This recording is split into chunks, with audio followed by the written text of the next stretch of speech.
He said just to announce it. All right, great.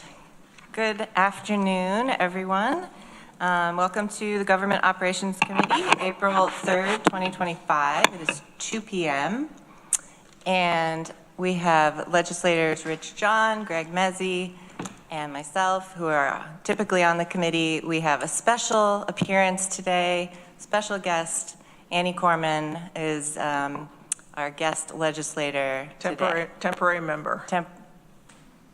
No, I'm not. Only a temporary member if we need it for form. Okay, whatever You're honorary. Katrina said. So can I vote then or not? I can't vote. Okay. Well, there's not that much to vote on, so. Okay. But I'm here to participate. we welcome you, and we appreciate you wearing a teal blue scarf. Thank you. You're welcome. All right, let's see. Changes to the agenda. We are going to have a short discussion. I guess maybe we could do it under legislature about the Tompkins County Public Library bylaws.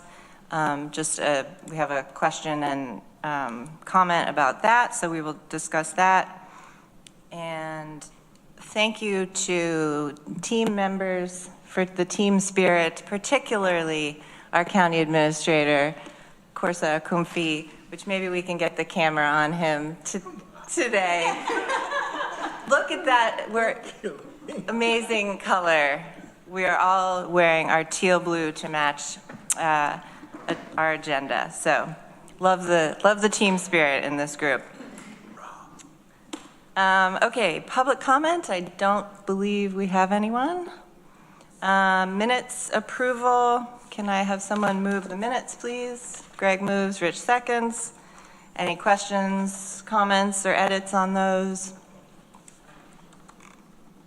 All right, seeing none, let's go ahead and vote. All in favor? That's unanimous on the minutes. Thank you. County Administration, do you have updates for us?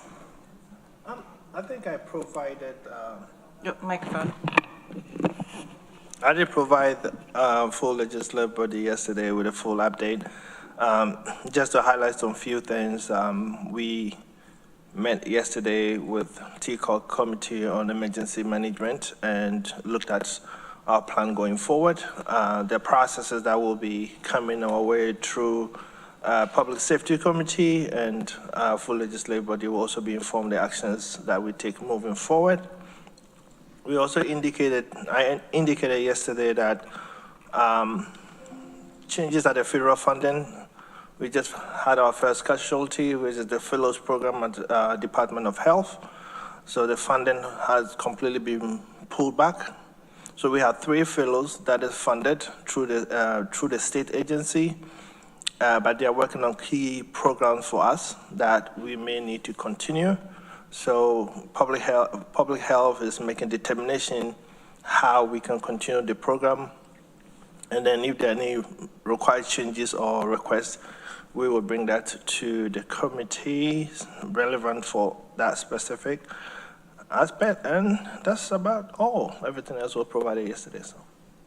Great. Questions for Corsa? Annie. Thank you. So for the fellows, the monies were coming from New York State, but that was federal monies coming to the state. Yes. To fund that. Absolutely. So the money doesn't come to us at all. The state pays them. Oh, the state we don't pays pay them so directly. They pull the funding up to the end of the month. So we will have them present up to the end of the month. The assumption is we want to check the program they are working on if we can get other people to do it, or if we need to get them to stay and finish up some of the project, then we may have to come up with money to pay them to stay and finish up. And that's the analysis that Whole Health is conducting at the moment, and will respond to the relevant committee as to which path to move forward with. Thank you. Rich? That won't come to this committee, though, right? Different committee. Okay. HHS, yes. Okay. Health and Human Services, yeah. All right. Any other questions for Corsa? All right. Thank you. We're gonna talk to Board of Elections. Steve DeWitt, come on up, find a spot. And you are welcome to give us any updates of your choosing. Folks may have questions about the special election or other elections. You're welcome to ask questions and answer questions. So thanks for being here. Okay, well, good to be here.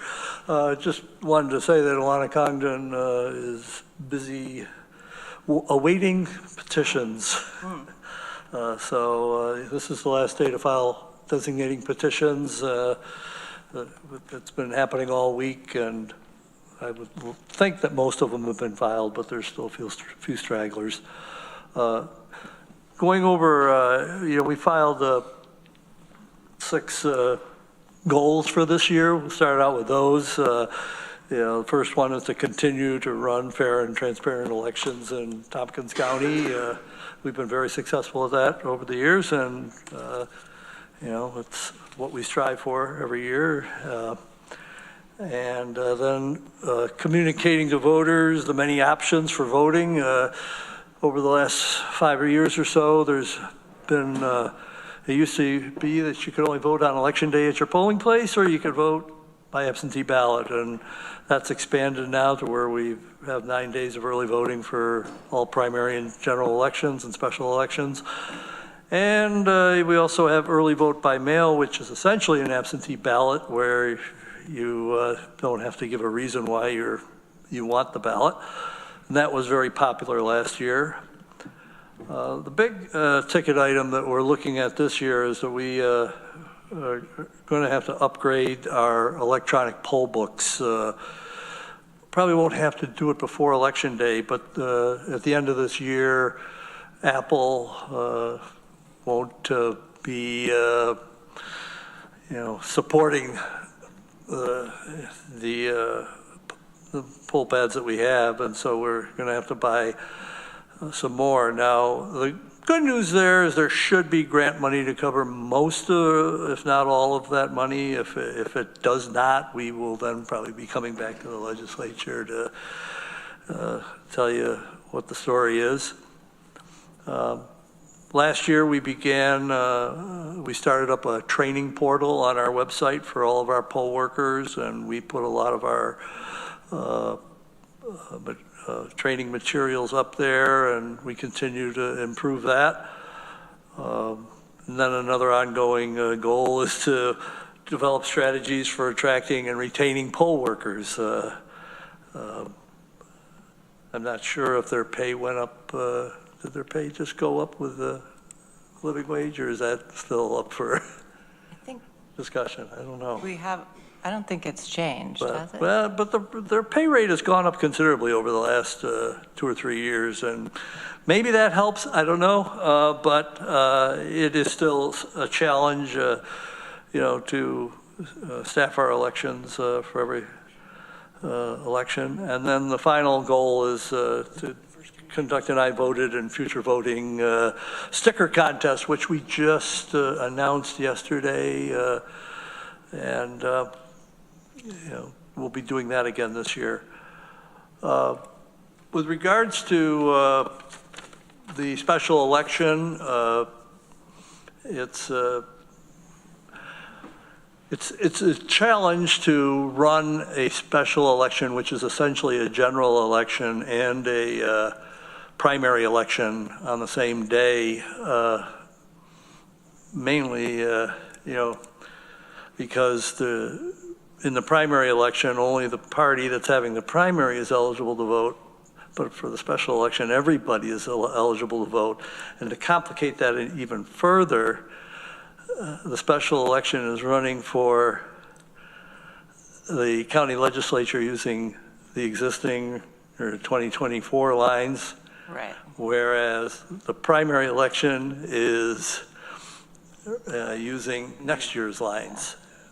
And so we've got a little experience with this, because in 2022 we had a similar situation where when Tom Reed resigned from Congress, where we ran a special election on the same day as a primary election, and we're running a special election using the old congressional district, which went from Tompkins County all the way to the Ohio-Pennsylvania border. And then we, we were running a primary election for the 19th congressional district, which was going to go into effect the following year, and that goes all the way to the Massachusetts border. So we were, so we've got the experience, but it is a challenge. And what we will do is we'll send a mailing out to all of the voters close to the election to kind of explain the two elections to them, hopefully in a way that they'll understand. And I think that's it. I'm willing to take any questions if you have any. Sound like a challenge. Yeah. Questions? Rich? Just generally, aside from the getting all the poll workers, you need staff in the office and the equipment you have, everything's working, and you have enough money? Yeah, I believe we do, yes. Okay. Yeah. Thanks. I mean, You can always want more. last year was, yeah. Right at the moment, if we need more, we will definitely come and see you. Annie? Thanks, Steve. I know it's a complicated situation, so thanks to you and your staff. I think I heard there was also a postcard that was going to be sent out by your office to eligible voters. Is that correct? Yeah, for the special, in the district where the special election and the primary election are being held at the same time, because, they are, you think you're voting for the same office for third legislative district, but they're two different third legislative districts. The old third legislative district has a swath of North Campus in it, which the new third legislative district does not. But it's also complicating for the voters by, what they're voting for as far as special versus primary. They're going to have to sign in twice. They're going to, for each election. Oh, Yeah, wow. and yep. So it's. And some people who may get a ballot for one of those may not get the ballot for the other. So that Correct. could be confusing if they know other people in their same district. So, Yeah. I mean, I know Susan is also reaching out and is, telling her constituents and, well, yeah. But we could also maybe encourage her and whoever might be running for the special election to reach out to people in that district and really try to help explain it. Yeah. Would be helpful. And we should know within the next 2 weeks who, if anybody, is running. Yeah, well, I hope somebody does. So today's the last day for petitions for the 4 parties. That's correct. Designated parties. When do independent petitions start? It starts April 15th. That's the first day for someone to carry, and they have to be filed between May 20th and the 27th. And if anybody's interested in running on an independent line, give our office a call. We can, Yeah, that's let great. them know everything they need to know. And I would say something that Mike Lane often says when you're here is that I really appreciate our Board of Elections because we have a Democratic commissioner and we have a Republican commissioner, and I think you guys balance each other out and bring a sense of fairness to the office and to the process, and I don't think a lot of other counties do that. And it seems like a pretty simple way to ensure that everybody, feels represented. So I appreciate that. Any other questions for Steve while he's here? All right, well, thank you so much for taking the time and for talking about your goals with us. And it's good to see you. Okay, anytime. Thanks. All right, so let's talk for a moment about Tompkins County Public Library Board of Trustees bylaws. As you all know, we are in the process of we're going to start the process of interviewing candidates, applications to appoint new folks to the Board of Trustees. We got 25 applications, which is incredible and wonderful. Thank you to Monica Salvage, our communications director, for getting that press release out, and I think it reached a lot of people. So that's really wonderful. So a couple of legislators were going to interview folks. The number of vacancies has gone up since we last spoke, but there also arose the question recently of when we did pass these bylaws several months ago, we settled on the number 12 to be the number of trustees.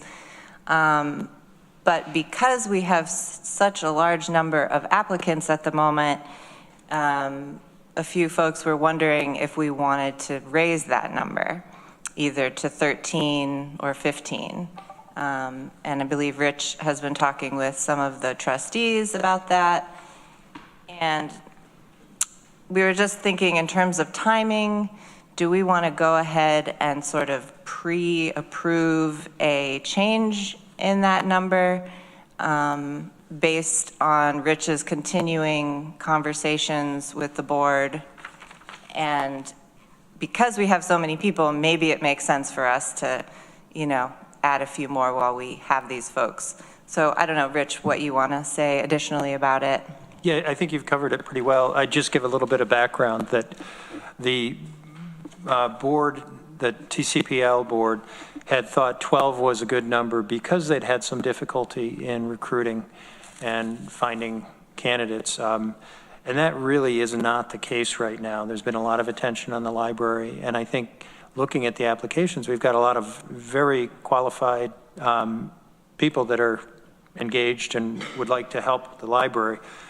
So I had suggested to the TCPL board that perhaps we should amend the bylaws to go to 15 because the number 12 really is not a limit that we need to worry about. I've gotten various responses, some people saying sure, others saying, well, let's proceed by steps. As far as I can tell, the consensus seems to be 13 with going to 15 at the end of the year. If indeed they went to 13, we would then be appointing 5 new board members, which would be a significant number, and that certainly, I think, would help them in their operations. They have some committees that are not fully staffed and some other obligations that more bodies, I think, would really help with. So what Amanda and I talked about was perhaps I would put a resolution on the floor saying we would preemptively approve an amendment of the bylaws to either 13 or 15, depending on what the TCPL board approved. And if they don't come back to us with a recommendation, it stays at 12, but this would allow us to proceed without having to wait. And we looked at the timing on committee action, legislative action, TCPL action, and we would be pushing appointment of new TCPL board members off probably till June sometime. Yeah. So this would allow us to move faster if we pass that resolution today.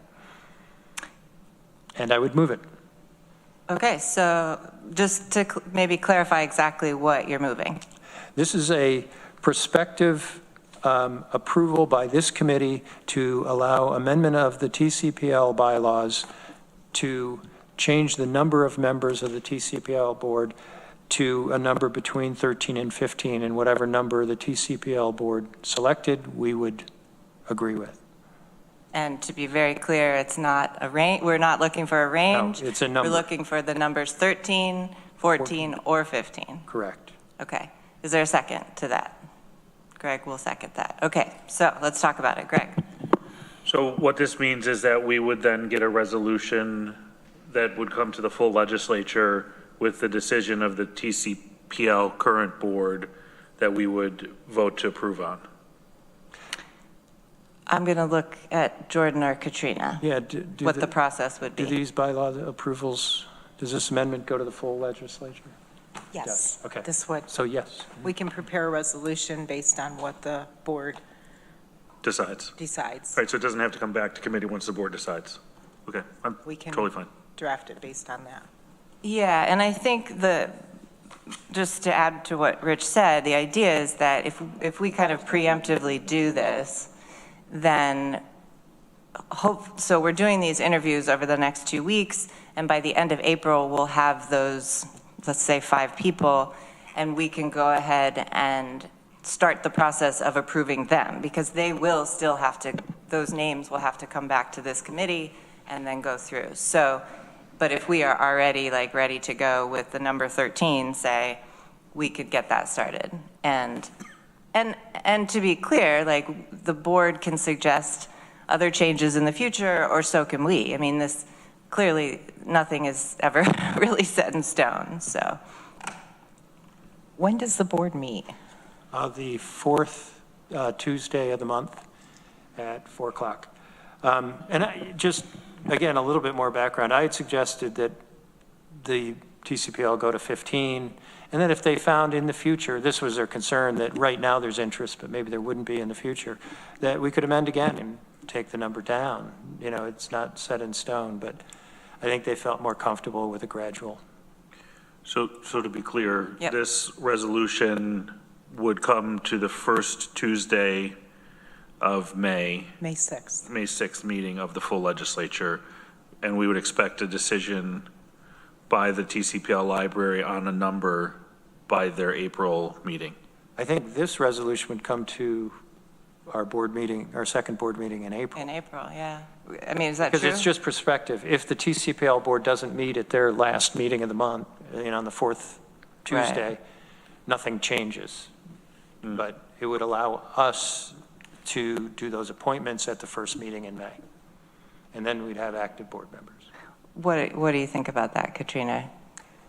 I misunderstood that because I thought we were going to we were going to pass it out of committee today Correct. based on, and then wait for the library board to Right. weigh in and then take it to the legislature, which would be May 6th, that timing would be. Because otherwise we'd have to approve it. Because otherwise you Twice? don't have a static number, you would have a range in that resolution. We would say whatever number they come to us with, 13, 14, Yeah, or we would- 15. I think we would be clear that we don't want a range. We don't want a range, we want a We number, want but a it can be number. 13, 14, 15. Just tell us, TCPL, what it is, and we will agree to that. So, but. We're being clever for Okay, timing purposes. I got you guys. So to be clear, though, the GO May meeting is before the next legislature meeting. So that could be the time to see where we're at, how many applications are we actually wanting to move forward, and we could move those people, particular people, forward at that GO meeting. It's less than a week, though. That's less than a week. We could send it pending committee action to the legislature on the 6th. There you go. Just need a title, right? Yeah. Well, Okay. the appointments would just be, Appointments. talking about the appointments or the Yeah. resolution. Yeah, I would recommend we could do the resolution and then do the appointments yeah. at the May 6th. We could do everything at the May 6th, amend the bylaws, then we would have the boards that number. Okay, let's let Annie go and then Greg. I'm not sure if this is the last thing that Katrina was suggesting, but one suggestion that I have is to hold off on this and do the resolution on May 6th after you talk to the board. Because then you'll have an exact number, and you can tell them that, you know, it was the will of this committee to have them come up with a number, versus this seems kind of What confusing. it is confusing, I admit that, but what would help us is that we're doing interviews. Yeah. And so we want to make decisions. We And we would yeah. like on May 6th, May 6th, Well, to be able May- to say, I think here's But the you still appointments. don't have a number. But yeah. This resolution doesn't give you that number. No, But we would get it the fourth Tuesday. but we would get, yeah, I think this works because you'll have another TCPL board meeting at the end of this month. They can make their decision or not, and then that will still be, you know, a week or away from our GO meeting. So I do think that the timing works out. It gives us time to do the interviews. It gives you time to talk further with the board. It gives you all time to make resolutions and figure it out. And then we see where we're at the end of April. Does that work? This is with everything still going on May 6th, correct? Well, May 2nd at GO and May Yes. 6th. Yes. Yeah. Does that work, Rich? Yeah, so we pass this resolution today. Yeah. And go from there. Sure. Yeah. Okay. We're going to pass the resolution today to go, To preempt, to say what he said, prospective approval of the number 13, 14, or 15 based on what the TCPL board wants to raise it to. and then we'll still do another resolution on May 6th with that number. Yeah. This is just And going to, approving. and approving that. So this Yeah. would just be a resolution saying that this is what we would like the board to do. Yeah. Okay. Yeah, I think that's essentially what this is. We're saying this is what we would like the board to do. It works. And hopefully they will take Rich's advice on one of those. Few do, but yes. Few do, but they should. But on one of those emails, Susan Currie actually weighed in and said that typically the board has had 15 members. And, you know, again, don't know that they will take that advice, but if they do, that would be great. In the meantime, those of us who are doing the interviews and trying to, you know, get the best candidates will have some kind of number that we can begin to work with. It is confusing, but I think we got there. Anything else? Okay, so once again, do you want to state it one more time and then we'll vote? Sure, we are passing a resolution to prospectively approve amendment to the TCPL bylaws to allow the membership to go from 12 to 13, 14, or 15 as chosen by the TCPL. Great. Any last discussion? All right, all in favor? Sorry, Annie. That's unanimous, thank you. Amanda, I have another library matter. Sure. I don't know, should that come now, or do you want me to wait till committee member reports? No, you can go now. We're talking about it. As you're aware, this is a time, I think, for the library to sort of recharge and reconnect with the community. One conversation I had with the interim director at the library, Susan Currie, by the way. Oh, I think we know Susan Currie. I know her. Susan Currie. You know her? Yeah. I had suggested that it would be an important signal to our community if the Tompkins County Legislature did something to show commitment to this library at this time. And specifically, there was a headcount position that was removed, which is the volunteer coordinator. And I believe that is something that would send a great message to the community that we want the public to be directly involved in helping our library, and we want to leverage the mass of people that want to help our library through coordinating their activities and bringing volunteers in.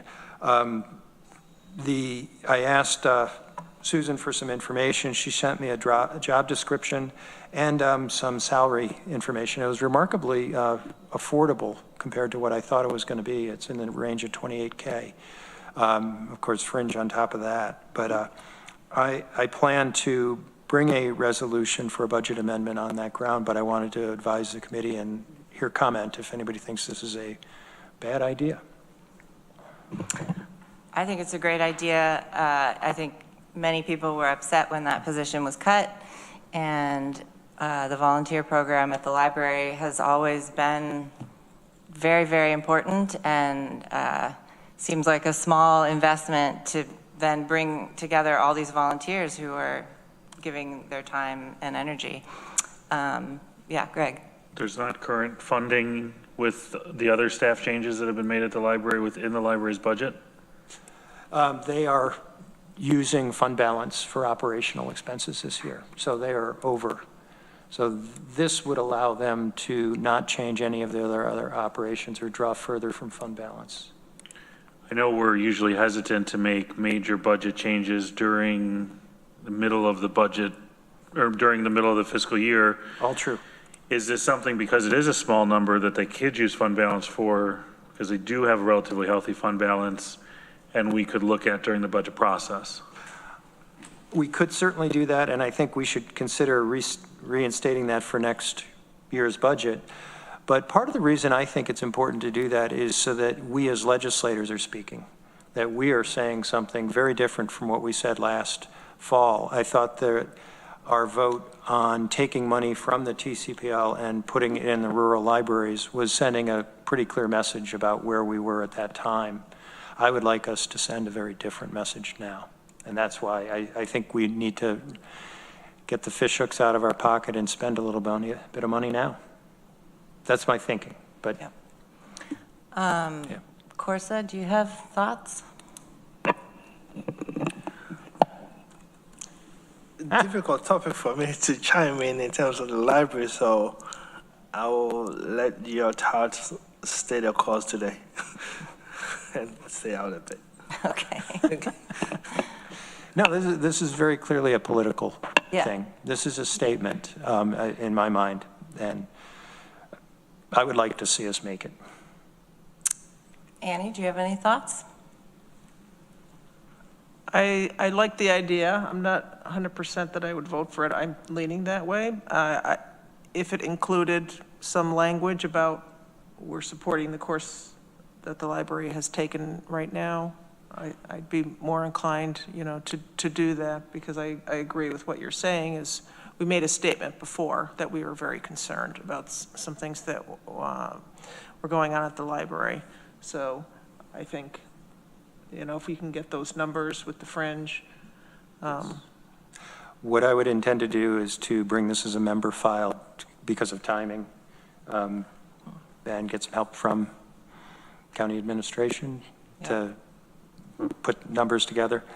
But I'd like to bring that for our second meeting in April, so that it would be voted up or down before the TCPL board meeting on the 25th.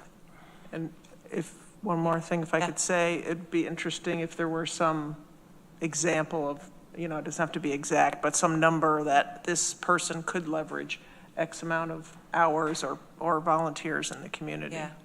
I'm sure Susan has the numbers of volunteers. I think we can probably get an answer to that. Yeah, Greg. Yeah,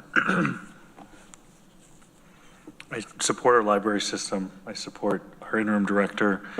I support the changes to the board and all of the good work that's going into the public library. I am cautious because we have asked for a forensic audit of the financials. I'm cautious because we have made the statements, and I'm cautious because I don't think we've seen a result yet of those changes. And so, cart before the horse, I don't necessarily feel a need to make another political, to use the term, statement with a financial resource when there have been questions about what has happened to some of the spending or how things have been spent in that organization. I would feel more comfortable delaying that until we got the results of some sort of audit, to have a better picture from the interim director of staff headcount and budget challenges and constraints that they're facing. And if we wanted to have a mini budget presentation by the interim director or chair of the board, I think that would be appropriate. I think this is a little quick. And I know it's a small amount of money, but I think we have sent a message, and I don't know if we've gotten a return mail yet. So I just want to be cautious as we move forward. Yeah. Okay. Yeah, no, I definitely agree. I mean, things are changing, but we definitely haven't seen a result. And, in some of the emails that I was included on recently, it seems like the board isn't even fully remembering things that happened just a year ago. So there's not, the board has changed a lot, and now the staff has changed, and the staff has changed a lot, and now the staff is changing more. So I would encourage you to bring it forward next week or whenever we meet. Wait, 2 weeks? 2 weeks. And a half. And I think we should all talk about it some more. Yeah, we'll have a lively debate. I think you make good points, Greg. I think the need to be very clear on where we stand as legislators militates in terms of let's see if we can do this now. But we'll argue and take the vote. Yeah. Great. Well, thanks for bringing it up and considering it. And, I definitely agree that in the long term, this is a position they need, for sure. Okay. Anything else on that? All right. I'm gonna do the reports, and then we'll have our lovely ITS folks come up and talk to us, and then we're gonna have an executive session at the end of that. So I don't think I have a chair's report. We heard from the county administrator. Chief Equity and Diversity Officer, Charlene Holmes, is on the Zoom. Hi there. How are you today? I'm okay. I'm doing well. Good. Thank you for asking. I hope everyone is okay. Sorry I wasn't there in person. I do have on some teal-ish jeans. I tried my best. You challenged me with my fashion with this one, Amanda, so thank you. So I have a couple of updates for you guys. First, our equity indicators. I just want to thank all of our department heads. We are pending 4 equity indicators out of all of our departments, and they have been in constant communication, and we are just fleshing out what their choices are going to be and updating the master list. So I'm very excited. I believe moving into May and June, we'll be able to start, aggregating some of those equity indicators and seeing if we have any trends among our department heads. So among our departments, and really looking at that data-driven decision-making that we're seeking to achieve through our strategic plan. So I just wanted to give you guys an update about that. Our department heads are doing a great job, so shout out to them.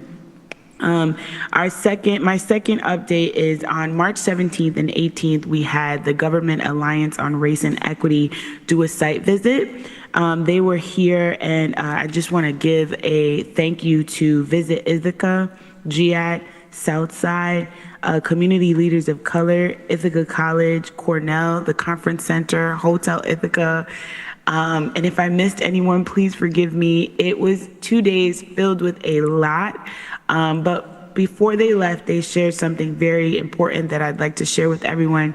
They said this was their best site visit. They had just left Boulder, Colorado, and were on their way to Montgomery, Alabama. But Little Ithaca and Tompkins County was their favorite site visit. And these folks travel all over the country. And so I thought that that was something that was very special. The folks that came out and, shared their love for Tompkins County and Ithaca did so with such passion and authenticity that it really rubbed off on the Government Alliance on Race and Equity. We call it GARE. And they're very excited to join us and have their GARE local meeting here in Ithaca on October 19th to the 22nd. So we are 20th to the 22nd. So we're very thankful for that. So I wanted to share that with you guys, because I know all of you love your beloved Tompkins County and Ithaca. The third thing is we met with our consultant, a Jedi, and myself met with our consultant about a bystander training. This came up with our staff. The question was, what do we do if we see something happening in the workplace that is uncomfortable or we believe might be against our values or our policy? And Jedi will be working with our consultant on putting together a bystander training so that folks just can feel empowered. We have a place for resources for folks to go to when they're seeking to just enhance the ways in which they're operating within their departments. A lot of what we do at our level is like top down, And we're recognizing that each department has its own culture. And so we want to uplift those cultures while also giving folks an opportunity to either address things that they might be seeing or just feel more empowered that there are resources that are available. So JEDI is working on that. JEDI is also working on the first draft of our DEI Do Equity Intentionally campaign. The first video edit will be sent to us on April 14th. And JEDI will take a moment to look at the video, see if it's something that we like, provide our edits and feedback. And we're hoping to release our first video in the month of May. So Do Equity Intentionally, we got a lot of folks to be a part of it. The first video is about the history of equity and diversity, equity and inclusion at the county. So we even went as far back as 20 years to get some folks to be a part of this initiative. I can't wait till you guys can see it. One last thing, and then I am out of your hair. I just recently got back from the Upstate New York MWBE conference. I'd like to say thank you to the Tompkins County Chamber of Commerce, who graciously sponsored 10 businesses to attend this particular conference. Under economic opportunity within our strategic plan, we are looking to create an ecosystem around our MWBE, SDVOB, and other certified businesses in Tompkins County.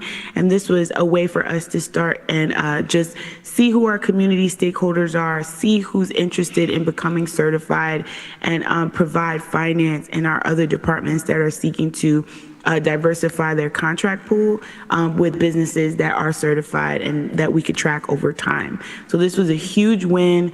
I will have a more comprehensive report with pictures and things of that nature in May, but I just wanted to let you guys know we just got back and we had 3 certified businesses that were on that trip and 7 businesses that were seeking more information about becoming certified. And once again, thank you to the Tompkins County Chamber of Commerce who sponsored that for those businesses in partnership with us. So that's my update for today.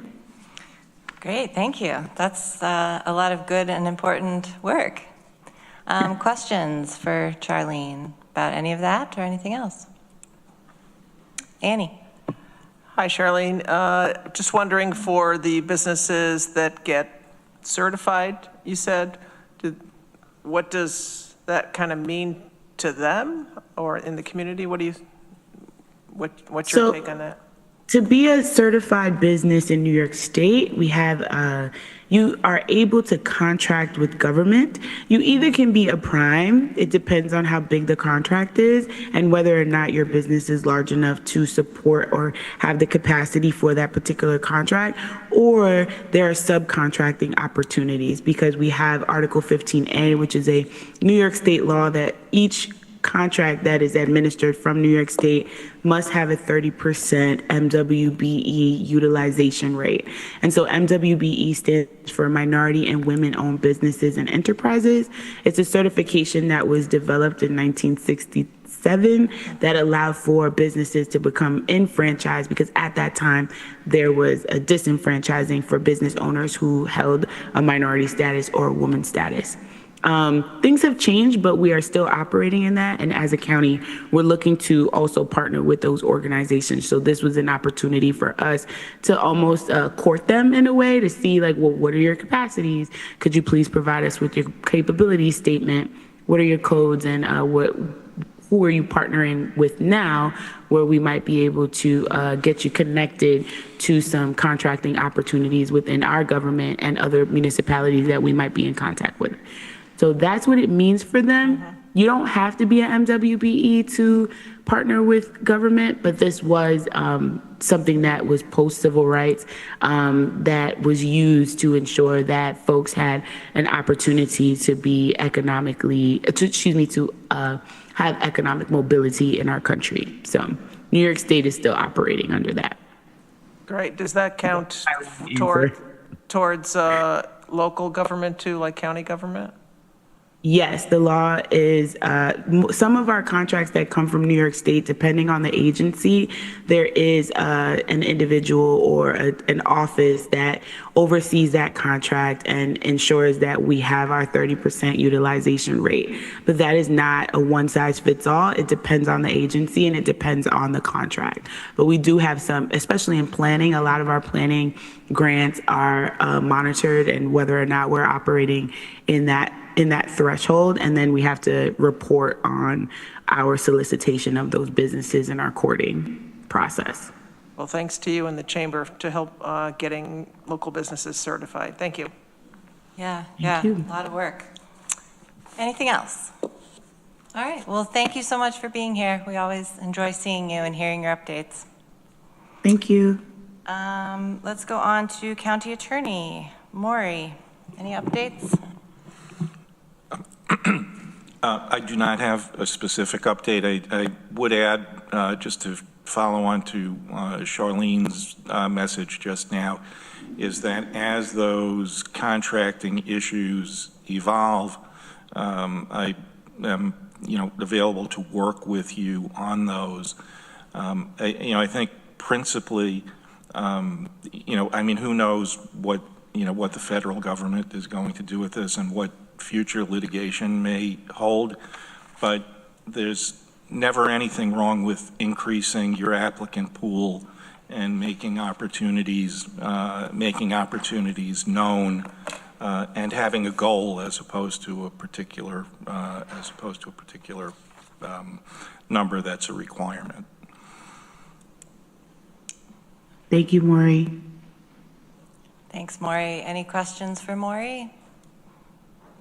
All right, well, thank you for being here and wearing a nice teal as well. I'm running out. I'm gonna have to recycle soon. It's okay, you can recycle for next time.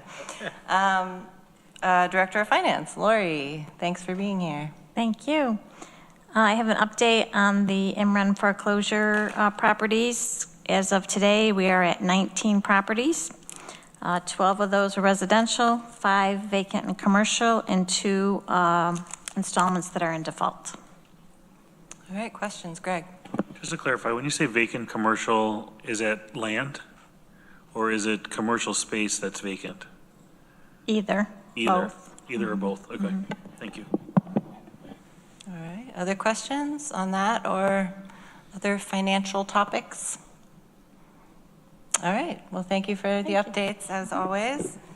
Communications Director, Monica Salvage, do you have any updates for us?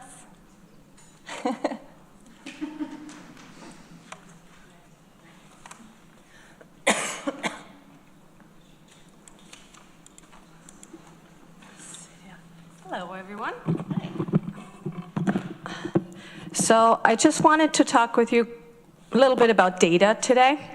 That might not be the first thing that comes to mind when you think about communications, but I believe that in any area we should strive to quantify some of the work that we're doing. And so I have some data, and there's a lot more data that I would like and that I'm trying to get to for the different types of communications that we're doing. So, for instance, I can tell you that we have 2,400 followers on Facebook, which is not huge, but I think we also haven't been utilizing this channel all that much, so I'm working on reviving that with more regular content about meeting announcements and programs that are going on in the county, and just having a more regular presence there. We have a pretty robust newsletter tool that we're using. A lot of departments are using it. And so there we know that we have over 41,000 subscribers to a number of different topics. And just in March, over 500 items were sent out. Some of them repeatedly, because if we do a campaign, we send the same message a few times, to over 112,000 subscribers. So obviously those are not unique subscribers, but that's how many people got it over the whole month. And we have an opening rate of 65%, which is actually pretty good, which means 65% have either opened it or even clicked on some of the links that were in their communication. So that's That's about it. I can tell you, how many press releases I did for, the various departments last month, how many photography projects we did, and video projects and streaming. But then there are other things that I would like to have more information on, and that's what we're working on, and that's, for instance, the new website. We just started connecting Google Analytics to our new website so we can track our website traffic and also work with the departments to see what their individual page views are, where those visitors come from, what devices they're using, and any information that they want to know. And then we also want to quantify a little bit the support work that we're doing for other departments, because in essence, my office is a support office for all sorts of things. And so we're working with ITS to have them add us to their ticket tracker system so we can actually have a place where people can go and ask for certain things. For instance, they can choose from, I need website support, I need a press release, I need somebody to take videos or photographs and whatnot, and then just tell us what they need, and we have a place where all this is stored, and we can tell, how many requests we get, and more importantly, we can also tell how much time we spend. So like, how long does it take to resolve those issues, and then also, how did we resolve them? So if we want to go back and find out, like, how did we do that last time when we had a problem with the website, we can have that in the notes there. So thank you to ITS for working with us on that, because I think it's really important right now. Everything is clogging up our email inbox, and it's really hard to keep track of all those requests. And some of those requests are 5 minutes, and then they're done, and others might take a couple hours. So that's what I wanted to share with you. Do you have any questions? Questions? I was going to ask, since you're talking about data, last month I feel like you said you were starting to try to keep track and quantify how many times the county is mentioned in newspaper articles or that sort of thing. Is there an easy way to do that, or how do you do that? No, it's all manual. Okay. So right now I have Google Alerts set up with different search terms. So every day I get an email if Tompkins County is mentioned in any news article. And that can also be that there was an accident, right? So that really doesn't have anything to do with county government. But I filter those out that have something to do with county government or departments. And then I put them in an Excel spreadsheet. And I also keep track of what departments are mentioned or what that article is about. And that's how I count them. There is certainly a better way. There are services that we can utilize to not only track the number of times we are mentioned, but also across different channels, because obviously, Google Alerts is not the only thing, and is not the only way that we can track that. It also goes across social media. It could track the sentiment of when people talk about Tompkins County. What is the sentiment? How do they talk about us? How do they talk about our services? And that could help us, especially if there are topics that are coming up that are sort of hot button issues. It could sort of help us trend before, things might get to us. When we see people start talking about those in their forums and on social media and whatnot, we might not quite yet be aware of it, but it's coming. So there's a lot that could go into that, and it would all be automated. And basically, we would get reports on those things. And we could basically say what we want to get reports on, and that would be delivered by a service. I sense a budget request for the next budget cycle coming. Because it seems like that would be a pretty easy thing for AI to do, some sort of AI program. And a lot of it is AI guided.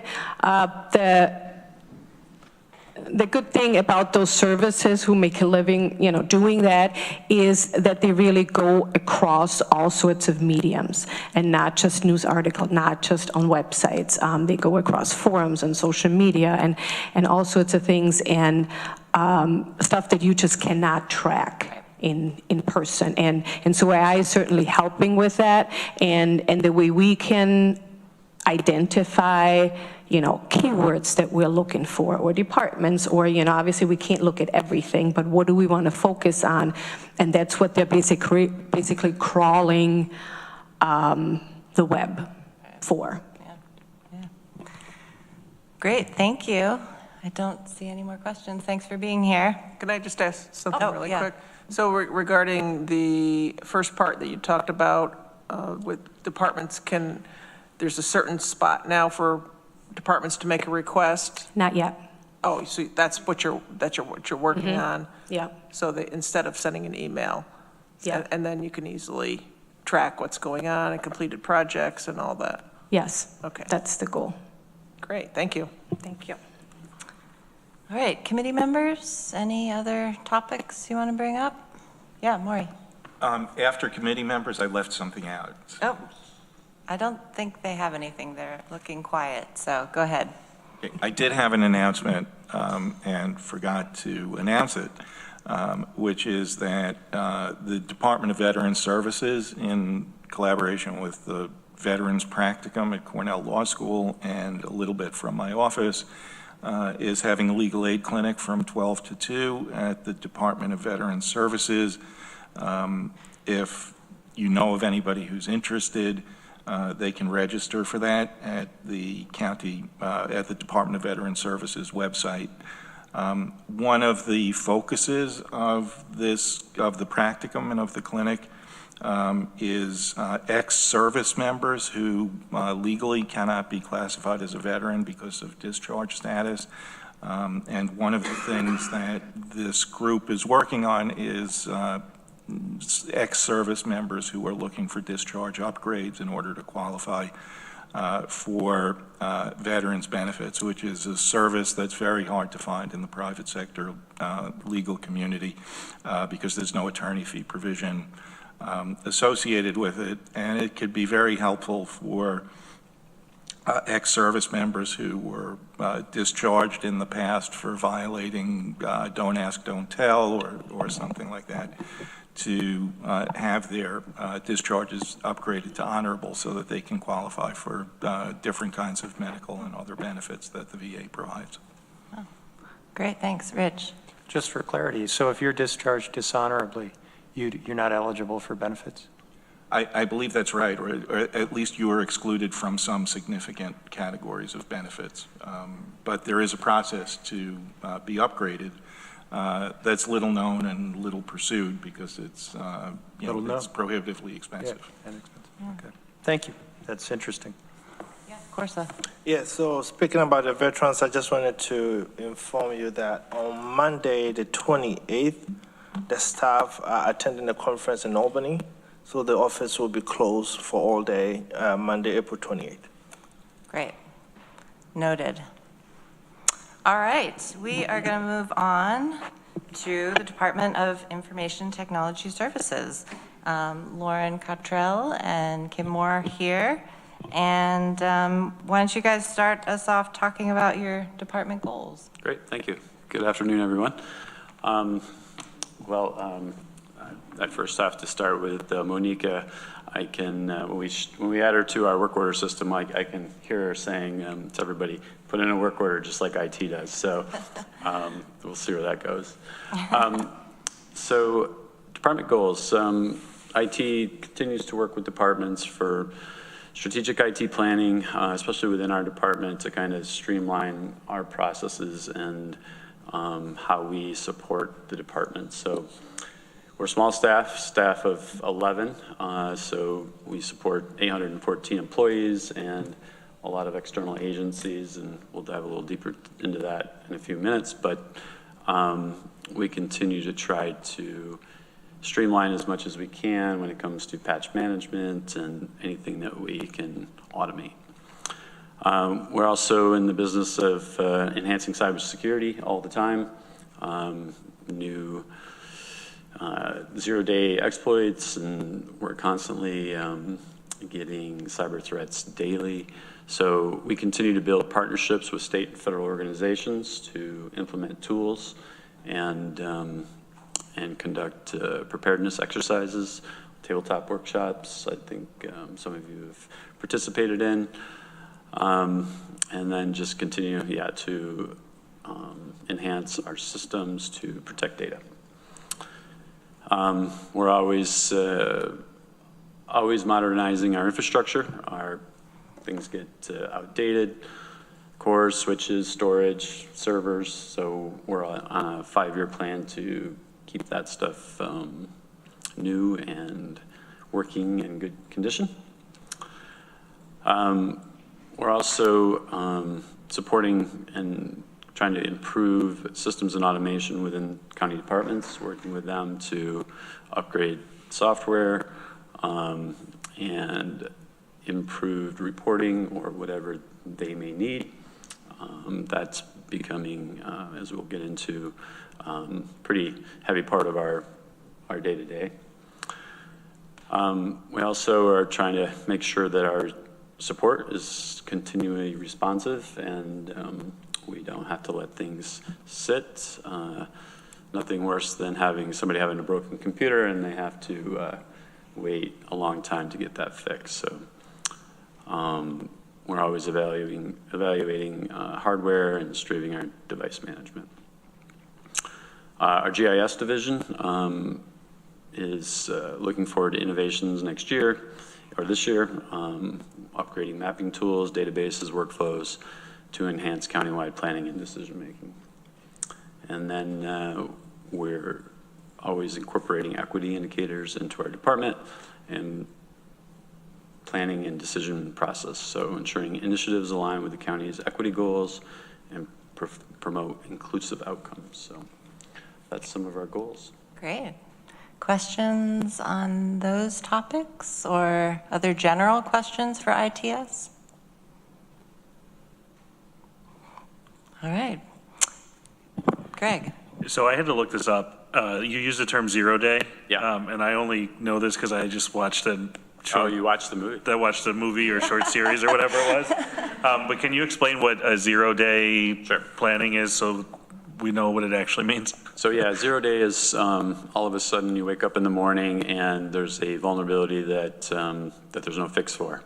And you are basically, let's say it's a backdoor into a system, it's it's a remote execution of some sorts, and you have to make the hard decisions of whether you actually take that system down so you're not exposing yourself, or whether you accept the risk, or you build firewalls around it so that it's not a risk. So those, there's Log4j was one. We've had probably half a dozen within the last few years. So it's one of those, if you have the system, if there's a backdoor, you have to patch it as soon as the fix comes out. So you kind of drop everything and patch the hole. Interesting. Yeah. It's fascinating what you guys have to deal with. Do you have I feel like we did a tabletop thing like last year. Last September. Yeah, if there's another one coming up, Yeah. I mean, Greg might be a good person to go to that because he's going to be on the legislature going forward. Great. Yeah, they're Love fun. to. Sign me up. They are fun. Yeah. It's a good conversation, and I've enjoyed it. Plus, last time they had donuts, so. Yeah. Well, you know the weight of my heart, Amanda. Thank you. Rich, you had a question? I was just going to comment, I thought there were significant plot holes in that miniseries. It was Big ones. big ones, but it certainly was scary. But it does seem like in all these computer movies, everything works. Like the bad guys can do remarkable things, and the programming all functions. And that strikes me that doesn't generally happen. That they would have all the beta problems too, but maybe they don't. I don't know. Worst nightmare scenario. I guess. Well, something that I learned at that tabletop, and I feel like I said this when I came back to GO, was that like on the dark web, you can go on there and as an individual, hire somebody to do cyber attack for you. Like literally, you can pay somebody $100 and say, go attack this whatever business. And I was like, what? Like, but if this is like a thing, like if you don't want to do the cyber attack yourself, you can hire somebody to do it for you. It's just like crazy to me. Or you can buy the tools to do it yourself. And they have their own customer service structure. Right. So if you have bad service, you can complain You and can they'll help you complain. out. It's a business. Yep. It's a business. It's an actual business, correct. Blew my mind. Annie. Well, in watching a recent episode of American Greed, I will say that there was, so it's a true story of a clerk, county, I think it was a county clerk down in Florida, I think Orlando area, that an elected county clerk that hired somebody to put a cyber attack on his own County. Yeah. To be able to get money. He was also directly stealing money because he was also the tax collector. But, yeah, so. Just ideas in your spare time. It's Yeah. out there. Yeah, it's pretty It's out scary. there. Pretty scary. Unless there's, I had a question, Yeah. whether if we do our confidential communications on the Signal app, doesn't that protect us against backdoor Don't attacks? worry. that's secure, right? That is secure, yes. I use Just WhatsApp, don't, so it's more secure. not acts of war, though. Greg? Do we have, and I don't think we do yet, or maybe it's in process, an AI policy? No, and we can talk about that. I think there's a lot of movement in a lot of counties right now. We've both taken the NACO AI leadership class, and there's a lot of next steps that I think we should talk about, policy, strategy, committee. So I think we should definitely start discussing that. We can ask ChatGPT how to handle it. Yes, Yes. We're actually forming a task force amongst the IT directors across New York State, because we're all in the exact same position right now. Yeah. We're all struggling to stay ahead of it, and policy is impossible to develop right now with the technology changing as quickly as it does, so. Yeah, if we could, Amanda, maybe hold some space or time when appropriate for you guys in your department to maybe learn more about the challenges, other than the technology seems to change every day, you know, what the risks are, you know, just kind of an overview to educate ourselves. So as you bring more information, because I know it's something that came up at NACO, or not NACO, NISAC. I'm sure it'll come up at NACO. I'm sure it'll come up everywhere, but it'd just be interesting to know what we should be doing, or kind of how we're navigating it. Yeah, maybe as you guys develop that, you could come back and have another chance to talk to us about it. Absolutely.